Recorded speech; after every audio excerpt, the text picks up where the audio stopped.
You don't have to be a phenomenal presenter to do well at Medicare seminars, because I hear people say, I'm not good in front of people. You don't have to be. No. You need to be confident. You need to be genuine. You need to be genuine, and you need to freaking follow up. I have watched more people not go with someone because they were too polished. Sure. They feel like a sales seminar. They feel like the guy that gets up and just says, hey, listen, my name's Joe, and here's what I do. Here's why I try to help people.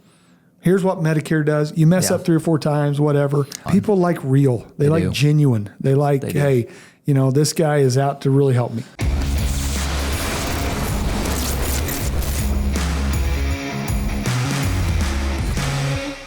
Ladies and gentlemen, welcome back to the Medicare Sales Playbook. I'm your co-host. See, I fixed it. Oh, that was so good. Yeah, co-host. So I didn't like it. Dallas Keithley here today, joined again by Medicare Matt Smith. How did you get the name Medicare Matt Smith? I went through a lot of nicknames. I tried to give myself a lot of nicknames out there. I have a list. Most of mine, apparently there's some deal like you can't give yourself a nickname and tell everybody about it. Like, I guess it's not cool. So this is the best we can get. I mean, just think you could be Matador Matt Smith. Dadgummit. Think her over. That was so good. We are here to help you.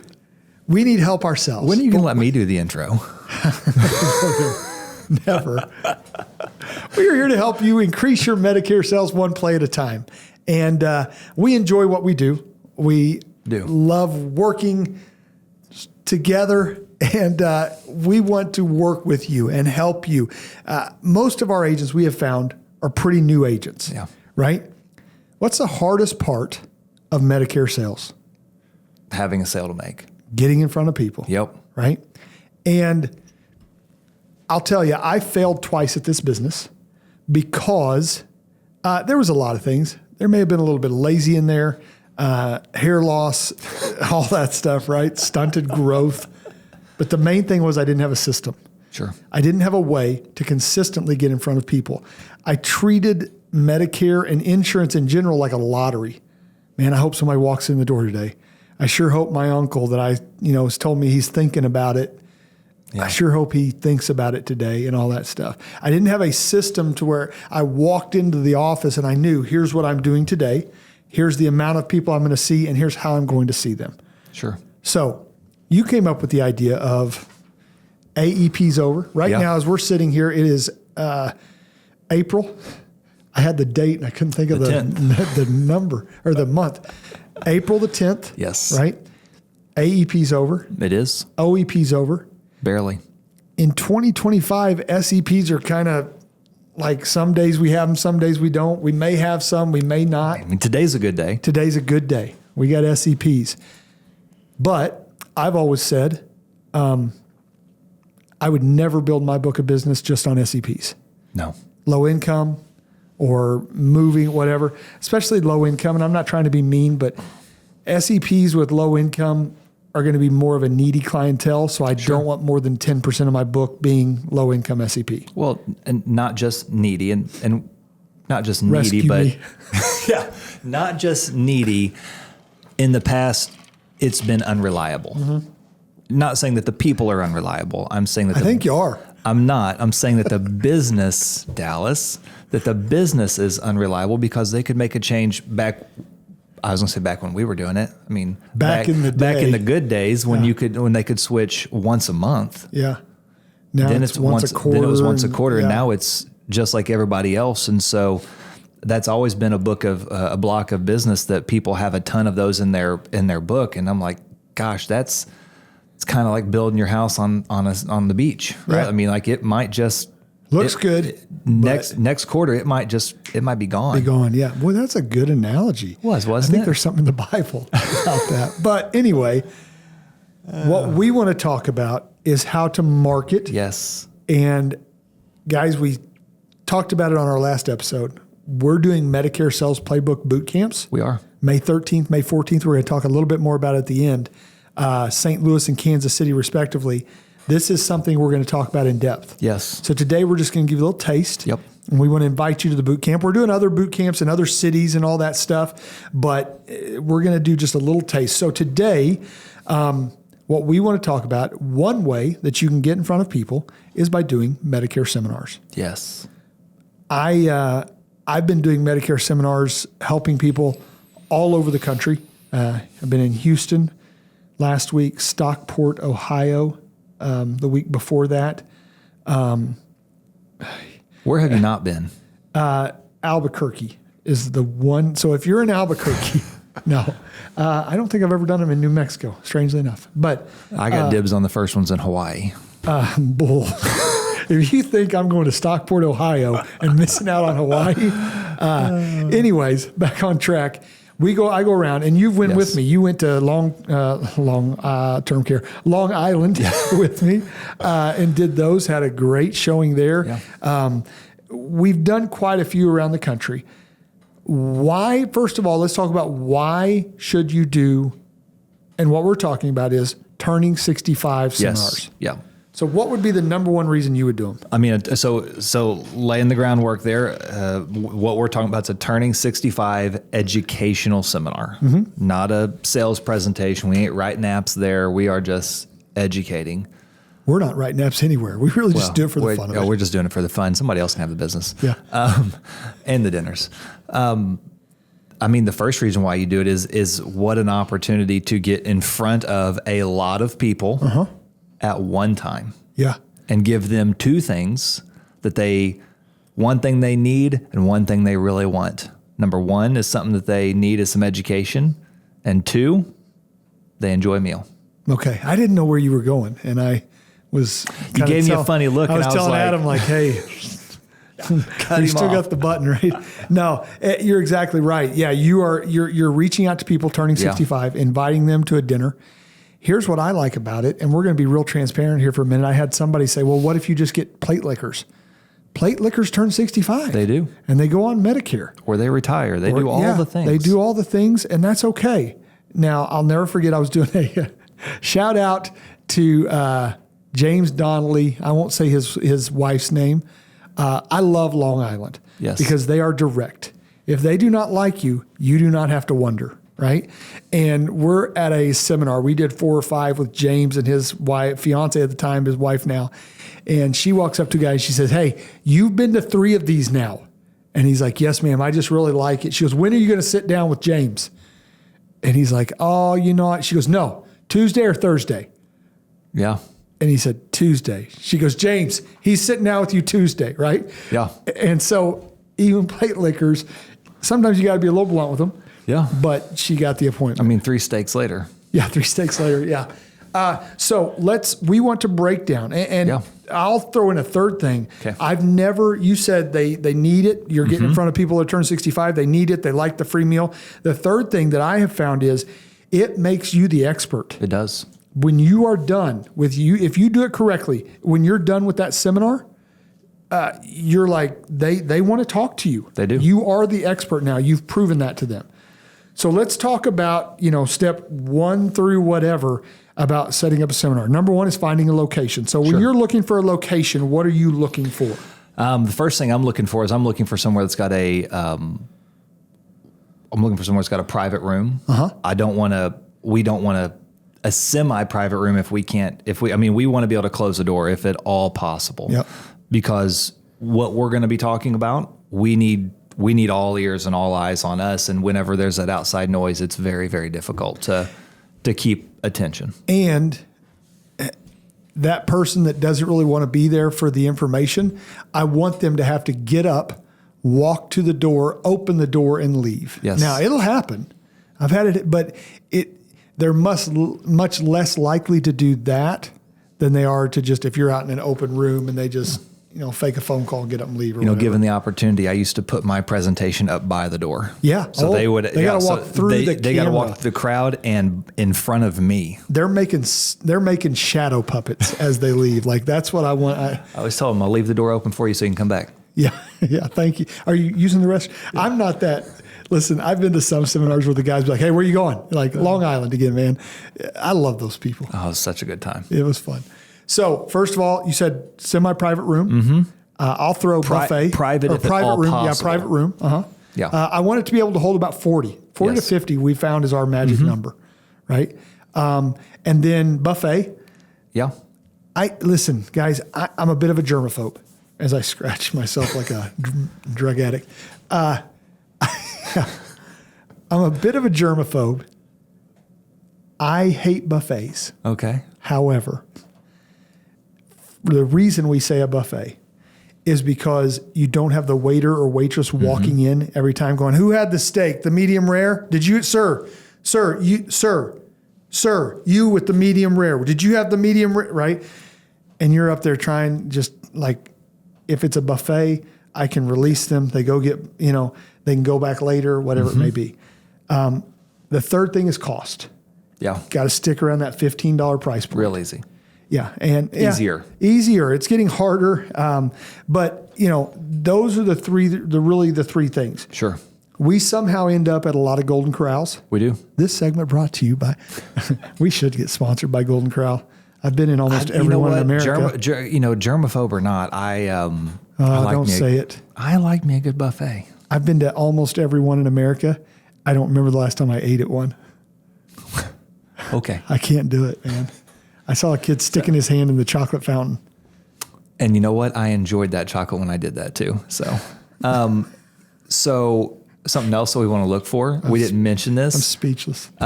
Something else that we didn't mention is a place that's got good parking. Oh, good point. We'll use Long Island as a great example. Yeah, that was tough. Restaurant, phenomenal. Venue, fantastic. Parking, it was Long Island. I don't know what I expected differently, but given the opportunity to have a nice big parking lot, that's going to be ideal. And you want to irritate a senior? Make them walk. Make them walk. Caroline Trecarton, she was on a show a couple of weeks ago. She had one in Chicago. It was freezing cold because God hates the Cubs as much as I do. We had a lady call.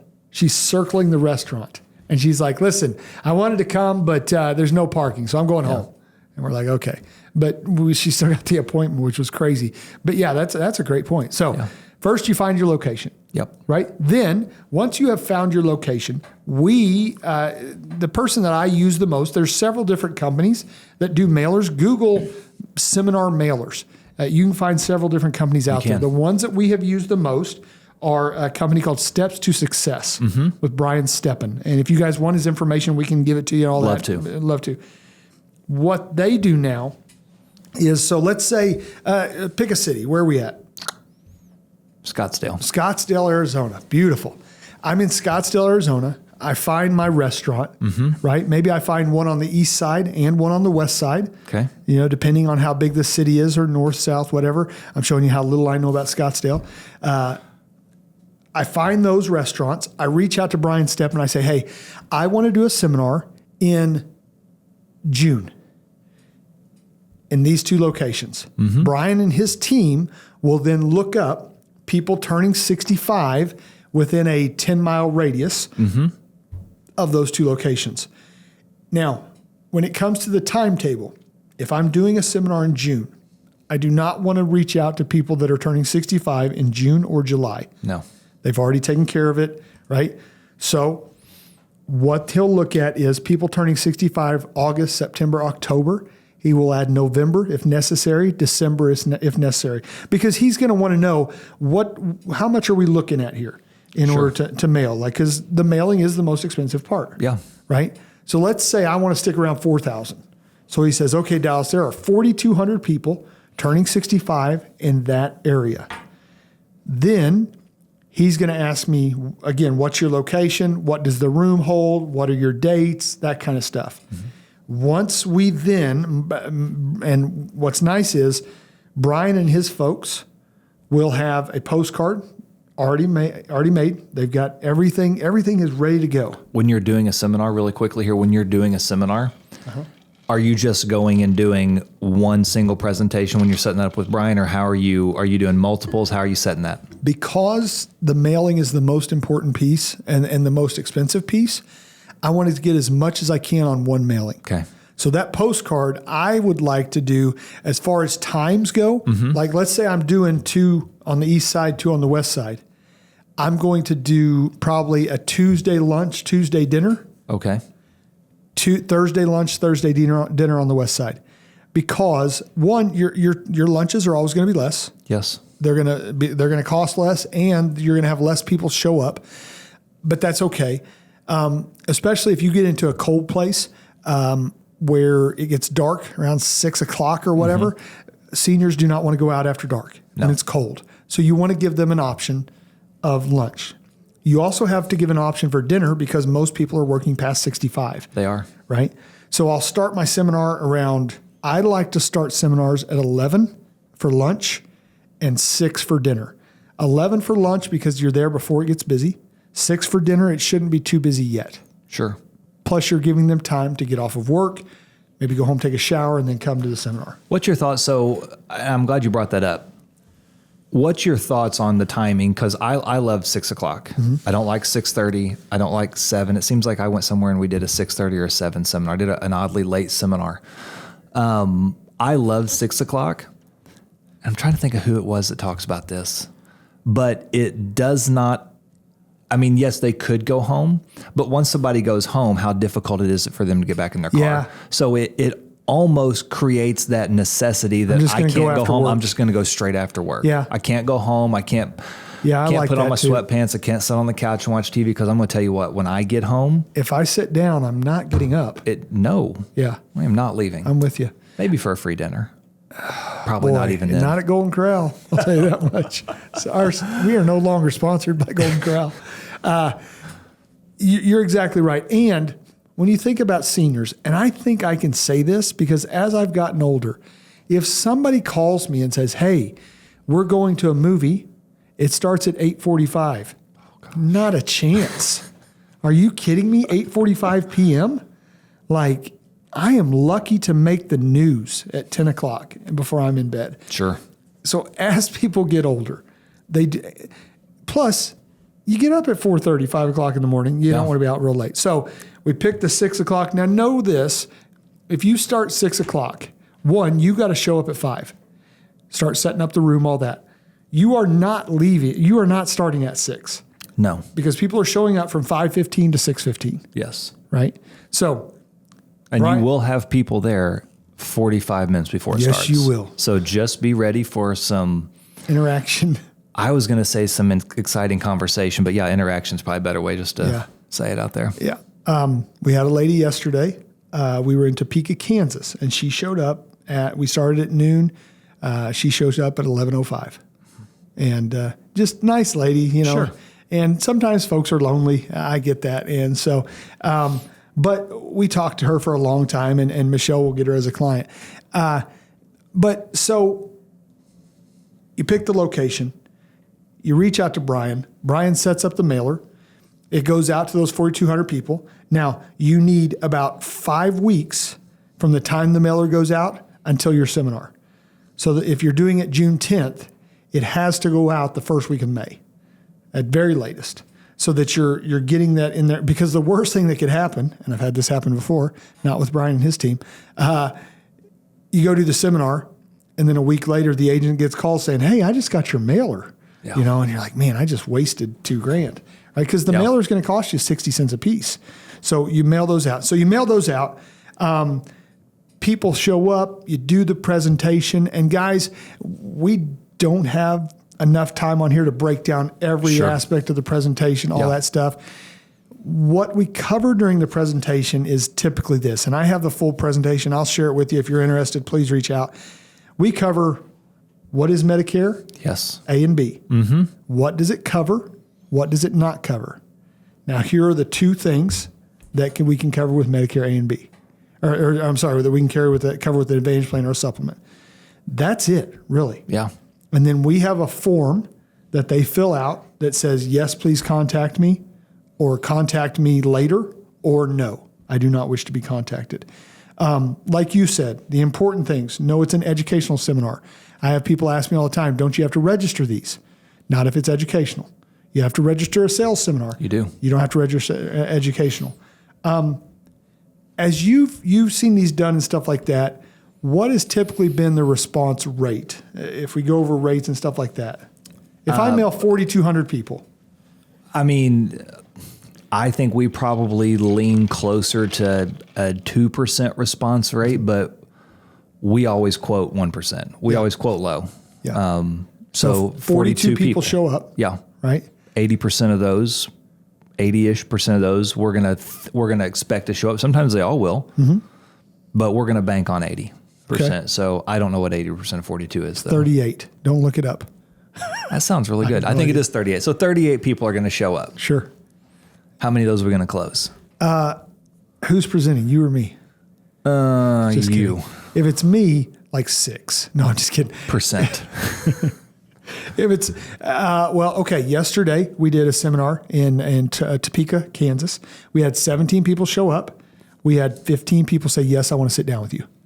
So, And I like that number. So I think that's almost a better number to track. Yes, we need to track enrollments because enrollments are going to pay off that seminar that we just did. But the number you just gave might be one of the most important ones because you're talking about the response rate of, yes, please call me and talk to me about this, because that person might not be retiring for 2 years and it's going to be really hard to put that person on your, like if I write them in 2 years, I'm not going to think to go back and be like, oh, I remember that seminar I did in June of 2025. Right. Let's tack that onto our numbers. Well, I'm going to track my response rates. Exactly. And you're going to be, again, you're sitting down with people that may be turning 65 in November. Yeah. Right. So you're like, that brings me to my last point, the negatives of Medicare seminars. Okay. The cost. Yes. You're paying some money. On right? the average, let's say we do. Well, if I do the 4,200 piece mailer, yeah, I'm going to pay close to $3,000 for the mailer. I'm going to go high on my numbers. Let's do that. Right. $3,000 for my mailer. Okay. If I have 80 people, well, let's stick with that. If I have 40 people show up, I'm then spending around $800 for dinner. I'm counting 40 times 20, right? Sure. $20. So I'm at 3,800. And then you talk about there's the extra cost of the printing off the pages. So let's just call it $4,000. It is costly. Yeah. But would you pay $4,000 for 40 people that sit in front of you and are turning 65? Oh, absolutely. So you think about that, $4,000. Because these are T65s, right? How many apps is that? 7 apps. Yeah. 7 apps. 7 apps. If I can get 7 apps out. Now that's first year. First year. Yeah. I always tell people the average person stays on a Medicare Advantage or a Medicare Supplement for 3 years. Sure. So I add on another $900 for that app because I'm going to get $300 every year if it's a Medicare Advantage plan. Yeah. So yes. Now the negative is the cost. Yes. The second negative is the response time. You're talking to people that are turning 65 at very least in 3 months. So I'm not getting paid in at least till month 4. No. We're going to talk on another Medicare podcast about how to cross-sell and get some money early. That's important. But it takes a while. But if you were to do a Medicare seminar one every other month, so you're doing 6 a year, when you look back at the end of year 1, your pipeline is going to be exploding. Love that.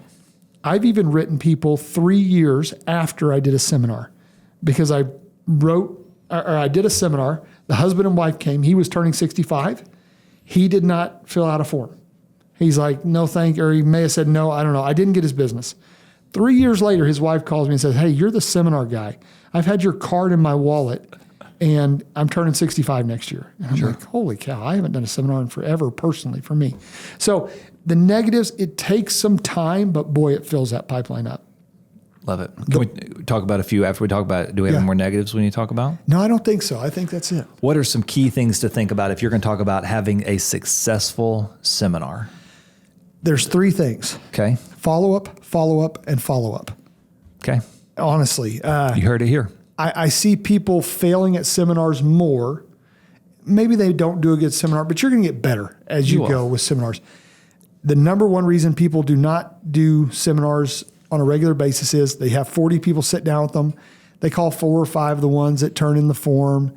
And then, oh crap, yeah, Donnie did turn 65 in November. There's no follow-up. There's no system to track who's turning 65, when, where, all that stuff. Sure. I think that's the number one reason people fail. I think you're right. The very first one is that, and we talk about, you don't have to be a great presenter. You don't have to be he's being very humble. Dallas is very good at doing seminars. I like this.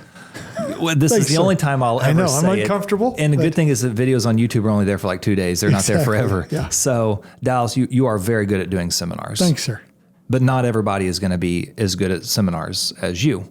Well, I did the math. I've done it over 400 times now. They'll never, okay. And so if you're not good at it by now, brother, I know. You were probably good at the first ones that you did. That just fits your personality. Why are you being Stop. so nice? Hold on now. I'm getting ready to, well, you paid me well to do that.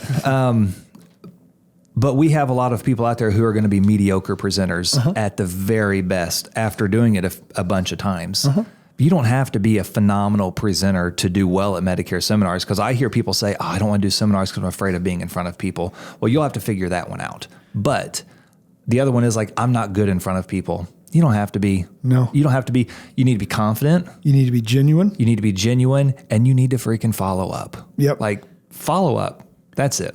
I have watched more people not go with someone because they were too polished. Sure. They feel like a sales seminar. They feel like the guy that gets up and just says, hey, listen, my name's Joe, and here's what I do. Yeah. Here's why I try to help people.